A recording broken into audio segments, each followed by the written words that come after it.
Umabot sa higit 200 ang naitalang tinamaan ng paputok sa pagsalubong sa bagong taon. Marami sa mga biktima na damay lang sa paputok ng iba. Magbabalita, Simon Gualvez. Sunod-sunod ang dating ng mga ambulansyang may dalang naputukan sa Jose R. Reyes Memorial Medical Center pagsapit ng alas 12 ng hating gabi. Fire truck naman ang naghatid sa 17 anyos na lalaking ito mula Navotas na tinamaan sa mata ng pinapanood lamang na paputok. Duguan naman ang muka ng 13 anyos na lalaking ito habang ibinababa sa pedicab. Nanonood lang din siya ng tamaan ng paputok. Ang ibang pasyente nawalan na ng malay habang binubuhat papasok sa emergency room. May mga pasyenteng aminadong silang nagpaputok na nakasugat sa kanila. Parang mabilis yatang sumabog, pagkasindi po mabilis yatang sumabog, so tumalsik at tinamaan siya sa paa. Bukod sa mga naputukan, dumarami rin ang kaso ng holiday heart syndrome na nauuwi sa stroke. Pwedeng dahilan yan ang sobra sa kain at inom ng alak. 4 na ang nasuwi sa ospital dahil dyan. Pag po ganito pong holiday po, lahat po gustong-gusto kumain, no? Napapabayaan po yung kanilang diet.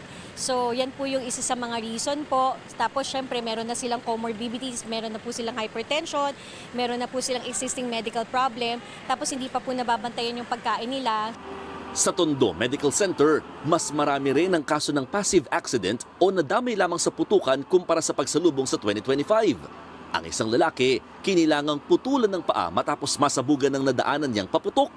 Meron ding 2 minor de edad na naka-admit matapos maputulan ng kamay at paa. Ang isa sa kanila ay 4 na taong gulang.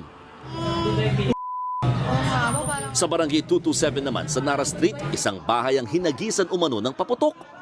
Nagulat po kami may sumabog po na malakas. Nagiba po yung ano namin, yung plywood po, yung mga bintana, natanggal po.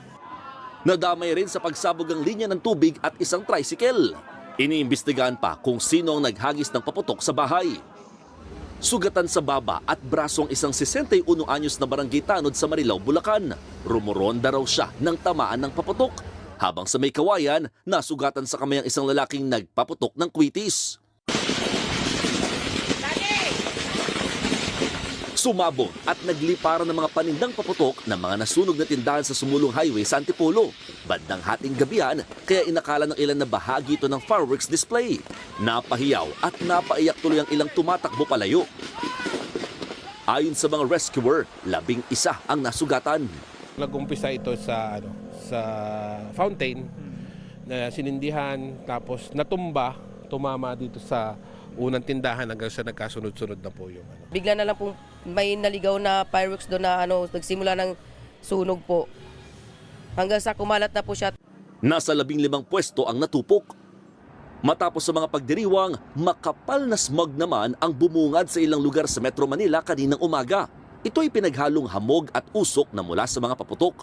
Paalala ng mga otoridad, lalo sa mahihina ang baga, mag-face mask kapag lalabas. Mga kapatid, ako po si Mon Gualvez para sa 1PH.